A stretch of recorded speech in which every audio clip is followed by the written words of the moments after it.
afternoon. This is Dr. Shaik Maheboob, Associate Professor in the CSC department. In the last class, we discussed about introduction to the software engineering. We discussed various types of the process models. Now, today we'll start the second unit, that is requirements, software requirements. So this is the content for software requirements. So in this one, we are having two parts, that is software requirements and requirement engineering process. In the first part, we are having the various types of the requirements like functional requirement, non-functional requirement, user requirements, system requirements, interface specifications, and software requirement and document.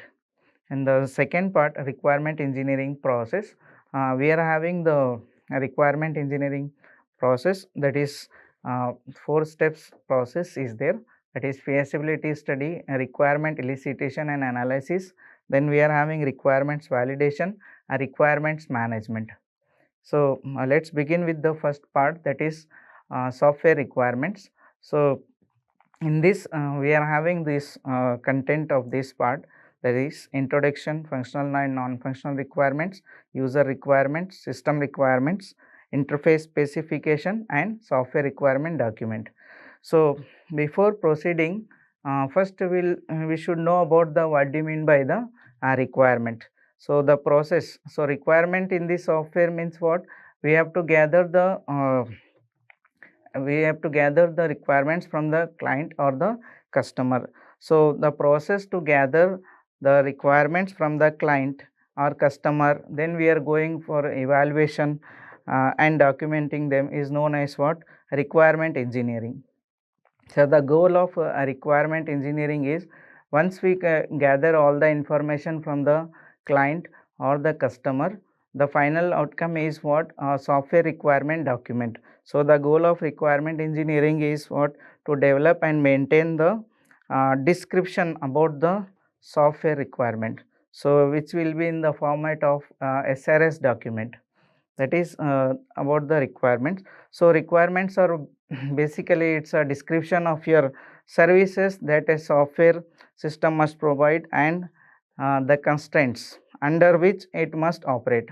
So we have to collect all the information, we have to go for evaluation, we have to go for analysis, and what is the needed what is needed for the development of the software, that all the things comes under this requirements. So requirements basically a description of the services means what? How many modules a customer want, how many pages he want, how many sub modules inside it, etc. So requirements helps to describe what the software should do, and it will describe what the software, what is all about the software, everything. So here are some types of requirements, that is we are having user requirements, system requirements, and software specification. We will go for in detail about this one. So first basic detail about the user requirements. So user requirements, these are the related to the these requirements are prepared only for the customers, you can say, or the users. So these are the set of the statements in the natural language. So it will going to describe what kind of the services the customer or the user wants. So that's why it is written for customers, and these are written in the natural language. Then we are having the system requirements, how the behavior, how the software is behave in the system. So it is structured document that gives the detailed description about the system services, means how it's going to be work out in the system. So it is written as a contract between client and the contractor. Then we are having software specification, so where we are going to describe about the various types, how it is software to be means in which model it has to be developed, like that specification. So here we are having a detailed software description that serves as a basis for design and implementation. So before going for the designing phase, what is needed, what type of the diagram, what type of the model, what type of the structure we have to use. So for that we need the software specification. So it is written for the software developers. So user requirements is for the customers, and system requirements will be for written for the written as a contract between the customer or client and contractor, and this software specification are written for the developers, software developers. So this is the some example about the requirements, when we are going to gather the requirement from the customer or the client. Some of the points are there, like bad requirements or good requirements. So bad requirements means the whatever the we are collecting the details from the client, it should be clear. So it should not be like a bad requirement, so inconsistent, not aligned, incomplete, and not implementable, incomprehensible, we can say. These are the example for the bad requirements. So always whenever we are going for the gathering the requirements, that time we have to consider about the good requirements, like trackable, clear, whatever the requirement we are taking from the client or the customer, it should be clearly understand what is necessary, whether it is testable or not, and complete requirements we have to take, and comprehensible. These are the one of the example about while gathering the requirement. Now we'll see what are the problems, like for the requirements. Some of the problems associated with the requirements are like lack of clarity will be there. The customer or a client will not give the clear information about the his requirements. So we are having some of the problems are there, like requirement imprecision is there. So when it is not properly stated, then we can say requirements are imprecise or ambiguous are there, may be interpreted in different ways by developers and users. And user intention, so that also one of the problem with the requirements, like not precisely specifying purpose of the user in the document, means what is the main intention, main purpose of that, they are not going to tell. Then developer interpretation, that is interpretation by the developer. These are the problems, and some other are there, like requirements completeness, like some customer or client says that we want to give the some requirement now, and after 2-3 months if they want to do the changes in their requirement, so that comes under the requirement completeness and consistency. So that's why the that also a problem will be there. The requirement should be both complete and consistent. Complete means they should include all the details about their what is needed actually. So then consistent, there should be no conflicts in the description of the system facilities. So these are the some of the problems associated while gathering the requirements. Now, so for that purpose we are having the software requirements. So in this software requirements we are having the three types, that is functional requirement, non-functional requirement, and domain requirements. So we'll discuss about the more detail about the functional requirement and non-functional requirements. So first let us know about, so till now we discuss how to means describe the requirements, what are the problems associated with the requirements. Now we are having the software requirements. So what is software requirement means, these are the description of features and functionalities. So software requirements are what, it's a it is going to describe about the features and functionalities of the target system. So what the customer or what the client want actually, so that all the details will be there. So that's why it is the description of features and functionalities of the target system. So they can be known or they can be done, or you can say they can be expected or unexpected from client point of view. So software system requirements can be classified as what, in this functional and non-functional requirements. So we'll see one by one about this one. First we'll go for the functional requirement. So in the functional requirement, in this what is the what system is going to do, what the software is going to do, we are going to describe. So it describe the functionality of the system. So that is the features provided by the system to satisfy the customer. It means what software we are going to be developed, which is going to give the satisfaction to the customer. That is the meaning. It is going to describe the functionality, what is the purpose, main purpose of that particular software. So that's why it is the functionality of the system, that is the features provided by the system to satisfy the customer. For example, in the library management system, online library, suppose we are providing a service called reading the content from the online library system. So that is the feature, you can say, one of the feature provided to the customer. We'll see that examples also. Then functional requirement should be complete and consistent. So whatever the functional requirements are there, as I said, in the problems associated with the requirements. So that's why whatever the functional requirement means, whatever the description, how many modules, how many sub modules, how many number of the functionality, all the details should be there. So functional requirement should be complete and consistent. There should not be any you can say ambiguity or inconsistency.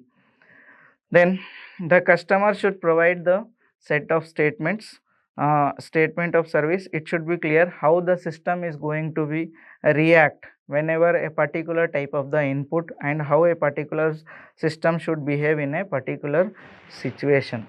So it means what? Suppose we develop a software, how it is going to take the inputs, or how it is going to provide the responses. All the things are done under this functional requirements. We are going to check, suppose if we click on any of the module, how it is behaving and how it is going to generate the response, that all the things will be there. So that is the meaning of this point, that is particular inputs and how particular system should behave in a particular situation. So functional requirements are heavily dependent upon the type of the software. So what type of the software are there, whether it is a web application, AI application, or system software, application software, what type of the application it is, or you can say what type of the software is there. So depending there, what are the user expectation, how he want his application, how he want its software. And so that all the things are there in the functional requirements. So that's why functional requirements are heavily dependent upon the type of software and user expectation. So if we are going for example, developing any game, so which is nowadays very trending games, so that time depending on the users, what type of the software we are going to develop, so according to that only that functional requirements are dependent. So that's why, and the type of system where the software is used. So nowadays we can say, if we develop any type of a game which is trending, so like PUBG is a most famous game nowadays. Suppose if we develop similar to that type of the PUBG application, then how many users are going to be utilized, or how many customers are going to be play that game, that is all the things will be there. So that's why it are heavily dependent upon the type of software and user expectation. Then functional requirements specify the product features. So what is the purpose of that software, and how you can say what is the usage of that software. So functional requirements specify the product features, and it determine the uh, what system has to do, and what are the expectations from the software, and what the software should do. So it means what? It is going to specify the total functionality of the software, how the system work out, what are the expectations from the software, and what the system has to do. So all the details will be provided, and you can say make a document in this functional requirements. So that is all about your functional requirement. We'll see about, so here what it can include. So functional requirements may include what? Business requirements. So it is going to add the features related to the business. Then it is going to reporting requirements. Then administrative functions, what are the important functions will be there. Then authentication, certification requirements. So it may include these type of the features also. So business related to the business requirement, reporting requirements, administrative functions, authentication, certification requirements. It may also include this type of the requirements in this. So that all are about the functional requirements. It may include this type of the services. Now after the functional requirements means related to the system, how many modules related to the functionalities, all comes under the functional requirements. Now we'll go for the non-functional requirements. So non-functional requirements are related to the means which is not related directly to the system or not related to the functionality of the system. Instead, it is going to be describe how that can be used. Like for example, if we develop any software, how we can provide the security, and whether the data can be protected, whether the data can be stored, all the things comes under the non-functional requirements. So that's why I describe how the features are provided. As I said, if you want to upload any data, whether the sufficient storage or not, and if you want to add any content, or whether it is completely protected or not, security is there or not, all the features, these all are comes under the non-functional requirements. So non-functional requirements are more critical than the functional requirements.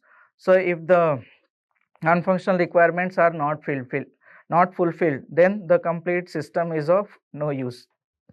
Like I said, uh, complete storage is not there.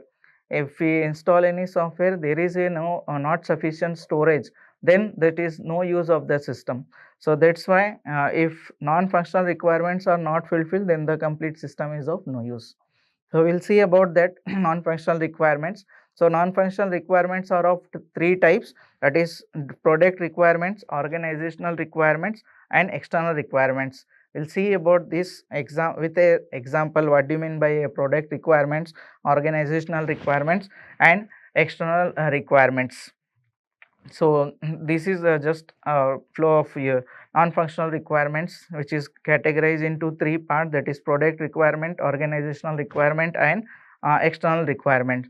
So in product requirements, we are having this efficiency, reliability, portability, whether the system is portable, whether it is reliable, or whether it is performing good speed, having good efficiency or not. All the things will be checked in this product requirements. And how it is useful, usability requirements. Under this efficiency, we are having whether it is performing better or not. So we are going to test, or we are going to check with the performance requirement, and also check the storage. Like I said, if there is no sufficient space or sufficient storage, that also we check in the one of the non-functional requirement types, that will come under the product requirements. Then related to the organizational and organizational policy, we are having certain types of the requirements which is a part of your organizational requirements, right? Delivery requirements, implementation requirements, standards followed or not. So related to that organization, means where we are going to develop the software, they are having this delivery requirement, implementation requirements, whether the sufficient labs are there to implement the software or not.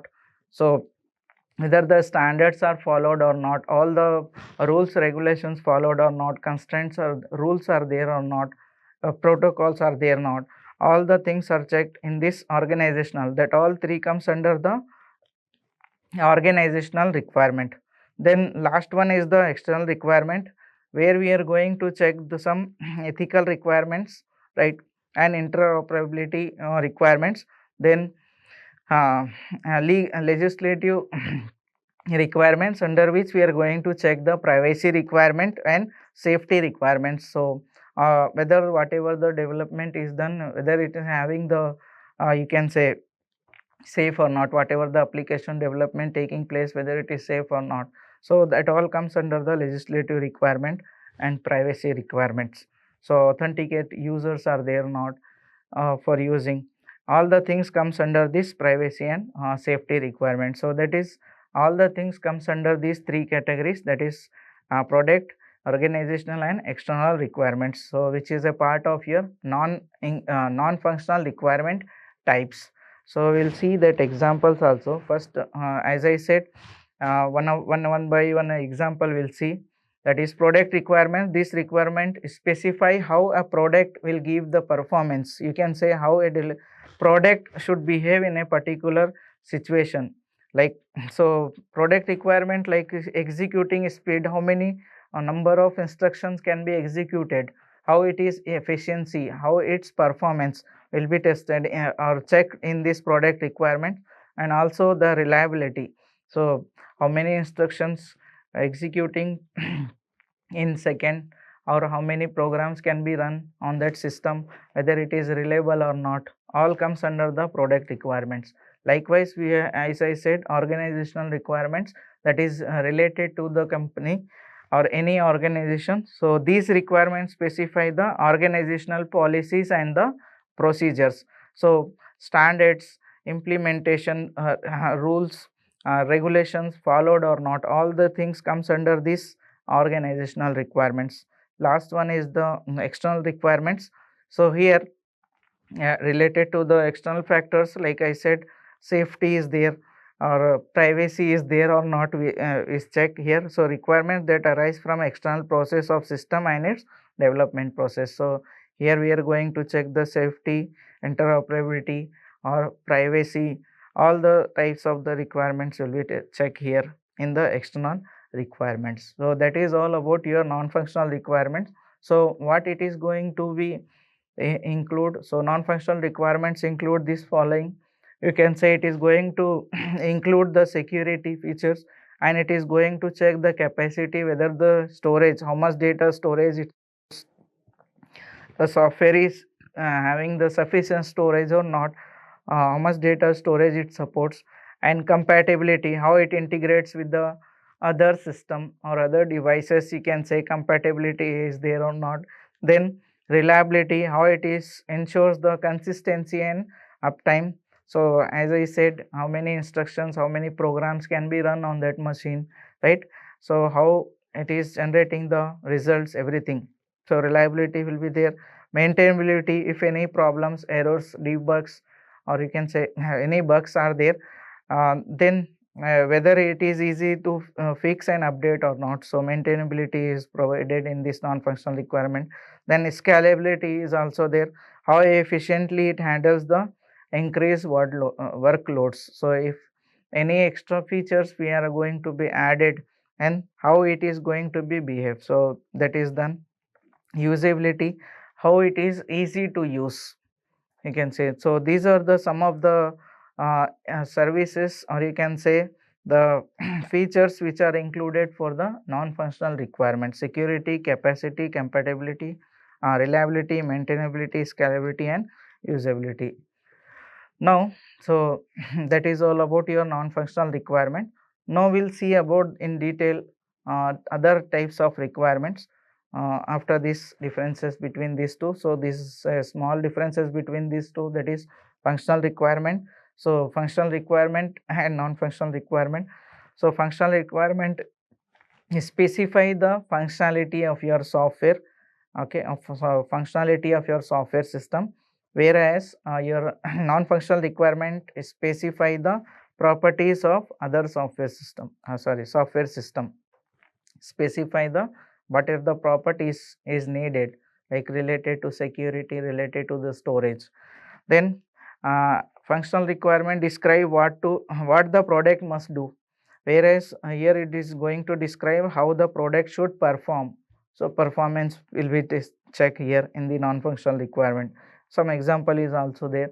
So it specify the actions with which the work is concerned, and here it specify the experience of the users while using the system, how it's while using the features of that particular application, how the you can say experiencing in using that particular application, that all comes under the non-functional requirement. So some one example is there, I said already, library management system, allowing the user to read the article online is a one of the functional requirement. So best example for functional requirement is you are going to allowing any user to read the article online for the library management system. Whereas in the for same example, for library management system, for a user who wishes to read the article online, that must be authenticated first. It means what, we in the non-functional requirements we are going to provide that type of the authentication. So that is related, that comes under the security. Okay, so non-functional requirement means only the authenticate type of the users can able to take permission, and they will go for the read the article online. So that is the difference between the functional requirement and non-functional requirement. Now next one is the user requirement. So in the user requirements as I said, these are written for the customers or it is written for the users. So it is going to describe the functional and non-functional requirement in which, or you can say in such a way that it should be understandable. As I said early, that user requirement should be written, or it must be written for the customers or users, you can say. So that's why whatever the functional and non-functional requirements are there, that should be described in such a way that users or customers can understand easily.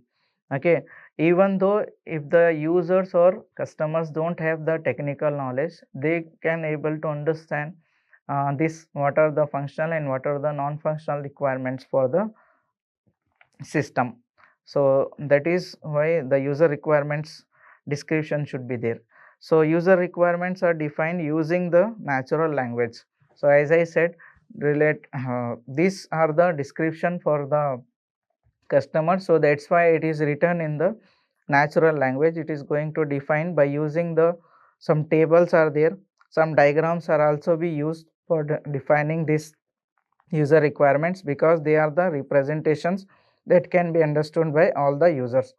So diagrams mostly used and tables mostly used, so that even though if they don't have the knowledge, that users and customers don't have the knowledge, they can understand easily. So that's why user requirements are defined in the natural language.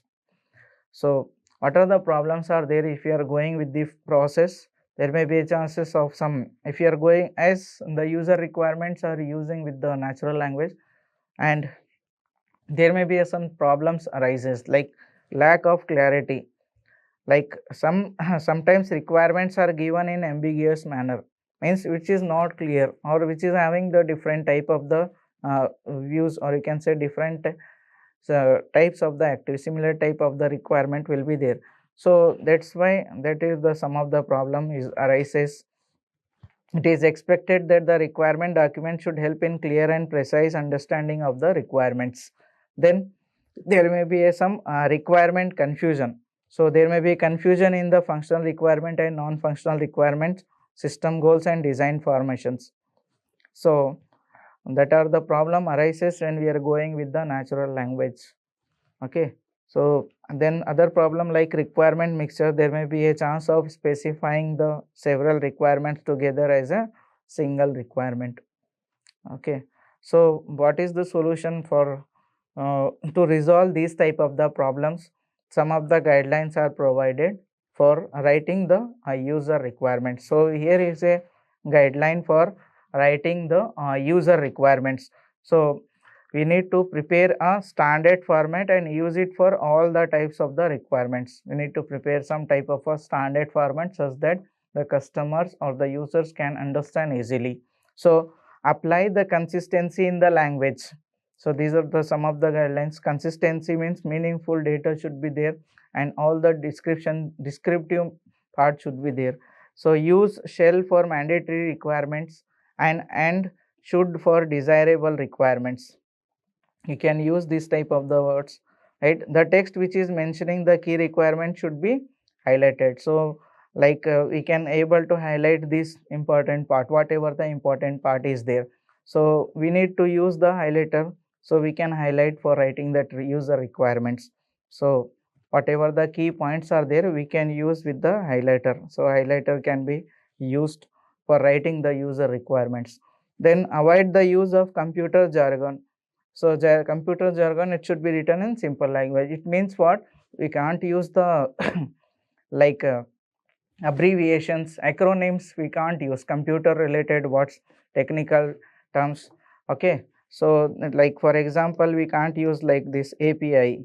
So they can't understand. So customers or the users are unable to understand this type of the terms. So that's why that is the avoid use of the computer jargon.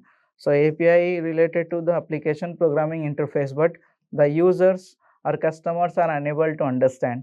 Okay, like this. So this type of the term should be avoided, that is avoid the use of the computer jargon. Means what? Avoid the use of the technical terms, abbreviations or acronyms. So it should be written in a simple language. That are the guidelines for writing the user requirements. So some format or some sample for the user requirement, like it should consist of the diagrammatic representations, like so more diagrams are there, more number of diagrams if you added, then it is easy to describe, or the customer can able to understand easily. That's why these are the some requirement, you can say user requirement specification are there, right? These with the help of this we can show the all the detailed description about your software. So this is just a sample view. We can add the tabular columns or diagrams, sequence diagrams, okay, flowing of the data, or charts we can use diagram, okay, bar charts, etc. We can use this type, okay, so that the users and customers can understand easily. So now after this one, we are having the system requirements. So till now we discuss about functional, non-functional, user requirements. Now we'll discuss about the system requirements. So system requirements are what? These are the more detailed specification of the system functions, system functions, services and constraints in the in the functioning of the system. It means what? Whatever the related to the services, related to the functionalities of the system, it all comes under the function system requirements. So system requirements are the minimum or maximum hardware and software specifications. So mostly related with your hardware, whatever the storage, related to the storage, related to the hardware, consist of, or each and every detail of the software hardware are added in this system requirement. So that's why these are the minimum or maximum hardware and software specification that a system or application must meet in order to function properly. Means there you can say it's a like a tools required, we have same way what is required for the development of the software. So related to that system, what is needed, so they are intended to be basis for designing the system. So based on that availability of this minimum and maximum hardware software specifications, we can go for the basic of the design. So some of the points we can remember about this system requirement, that is system requirements can be expressed using some system models. Like we'll discuss about the system models. We are having some system model, context model is there, data processing model is there, like we are going to discuss. So that can be system requirements can be expressed by using some system models, and the requirements specify what the system does and specify how it is going to be, right? And it should simply describe the external behavior of the system and its operational constraints. So it means what? How the system is going to behave if we develop any type of the software, and how it is going to be behave with the external factors, okay, external behavior. And for a complex software system design, it is necessary to specify all the requirements in the details. So that is all related to the system are there in the system requirements. Then usually natural language is used for, again here also, like user requirements, here also for system requirement, again usually natural language is used to write the system requirement specification and user requirement. So here natural language is used again. So advantages are there for if you are going with the this requirement, specifying requirement by using this method are: requirements become understandable and expressive. The information can be represented by using some type of graphical models. So we can use, instead of the only the statement set of the statement natural language statements, we can go for the representation with some tables, like I shown in the URS, user requirement specification. So graphical models, here we saw, you can see here graphical models are there, graphical models we can use it, right? So that's why here some of the advantages are there, like information can be represented using tables or graphical models. And one way of using graphical model is best use is the sequence diagram. So sequence diagram is one of the UML diagram in which we are going to show the sequence of events, how it is taking place. So I will show the sample also. So sequence diagram represent the sequence of action that the user perform while interacting with the system. So here a simple sequence diagram is there, how a system, how the action sequence of action is taking place for just sending the mail from the one user to the server, or the mail, how the mail from one system to the other system is transferred. And so whatever the email is there, it is sent, which is unsent, or new mail we are going to send, then it is going to generate some responses, or we can download the email, delete the old email. These are the some of the, you can say, sequence of actions that will be taking place between a user and the system server. Okay, the users will be there and the server is there. So some example is there. So as I said, using graphical model is you means with the help of a sequence diagram. Now next one is the interface specification. In this interface specification, so sometimes there is already some existing system is there. So if you want to use it with the newly created software system, then we have to we have to change the some interface. Okay, we have to modify that time. So interface specification is needed for what? That is the conjunction of old system with new system is called system interface. Suppose we want to upgrade any old system to the newest version, then we need what? Interface, that is system interface. In such situation, the interface of already existing system must be specified clearly. So as I said, if you want to go for the upgrades, then that is needed. So likewise in the development of the software also, after the user requirement, system requirement, we also need the interface specification. So compulsory it is needed for the development of any type of the software. So we are having three types of interfaces that can be defined, that is procedural interface, data structure, representation of the data. These are the three types of the, I can say, interfaces that can be defined for the software development, right? So we'll see one by one about these interfaces. That is first one is the procedural interface. So these are the mostly called as what? The APIs. So popular APIs are there. So these are the APIs, application programming interface, so mostly used with the Java applications. So such procedures are introduced to offer the services that may be used by the calling procedures. Then we are having data structures, which is going to describe the data and how they are connected, and they play an important role in organization of the data for the particular type of the algorithm. And representation of the data, these are the this level of specification is used in certain programming language, like DA is there for real time applications. So these also are one of the interfaces. These kind of interface are often useful sometimes to describe the interface diagrams. So these are the some three types of the interfaces which is needed in the interface specification. If you want to go for the old to the new version, or upgrading an existing system to the new system, we need this type of the interfaces.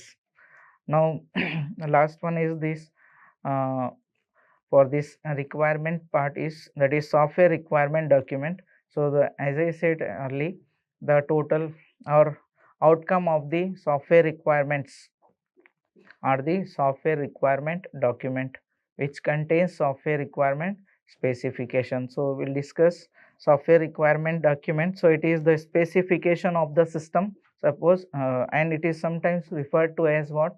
SRS document also, software requirement specification. It should include both definition and specification of the requirement. So software requirement document contains each and every detail about the software. So you can say it's a total outcome of your requirement, once we got or we gather the requirement from the customer or the client, what is the outcome? Final outcome is the software requirement specification document. SRS document is there. So it is set of what the system should do rather than how it should do it. So, okay, so software requirement specification provide what? Basics of creating the software requirement specifications. So it is going to describe what the software should be and how it should be. Okay, each and every detail there in this document, software requirement specification. And the SRS is useful in estimating the total cost, planning team activities, performing tasks, and tracking the team progress throughout the development activities. So that is why SRS document is important, and it is useful also. So some of the template provided by the IEEE standard or for providing this detail about this SRS document, means what the SRS document or software requirement document contains. So here is a standard template for writing any type of the SRS document as given below. That is each and every document, means after gathering the requirements, after collecting all the details from the customer about his requirement for the development of the software, then a document is presented. What the document contains, that is a document title should be there, and authors are there, affiliation, address, date, and document version. Then what this document contains, that is it contains the introduction. Introduction is related to that particular software, what is all about the software, that is purpose of this document, what is the purpose of that SRS document, what is the scope of this document, and what is the overview of the document. Then general description about the requirements, what is the what is needed for the development, right? Then what are the functional requirement, what are the interface requirement, performance requirement, design constraints, how many design constraints, other non-functional requirement, like we discussed some of the related to the reliability, security, portability, reusability. Okay, then operational scenarios, then preliminary schedule, how much budget, and some appendices. These all the things are there for writing a software requirement document, so which is provided by the IEEE. So once we got the information related to the software development from the customer or the client, the final outcome is the SRS document is there, so which contains these following type. So why are requirements important in this software engineering means, so here are some of the points are there, that is it is the crucial part in the development of the software, because it's acting as a roadmap for the software project. So if the requirements are clear, you can say, if it is understand clearly, and if it is having all the detailed description, then it is very easy for analysis, next stage analysis, then will designing part, similarly for coding, testing, other parts, right? So that's why it's a roadmap for the project, clearly defining what the software should do, how it should function, how it should be tested. So that's why it is important. So some of the key reasons why requirements are important, like clear communication will be there. Okay, then quality assurance, you are going to get a good quality product. Then efficient development, so whatever the implementation coding part is there, so efficient development can be done. Then risk mitigation, means monitoring of the risk will be done if you are going to get, that's why this requirements are important. Then project scope management, what is the value, what is the demand about that project will be done. Okay, so then user centric design, by understanding user needs, we can say what actually the customer or the user needed. So all the things, for all these points we need the, so this one requirements in software engineering compulsory. So that is all for today's session. So in the next class we'll discuss about the requirement engineering process, right? So thank you for today's session. Here are the some of the references.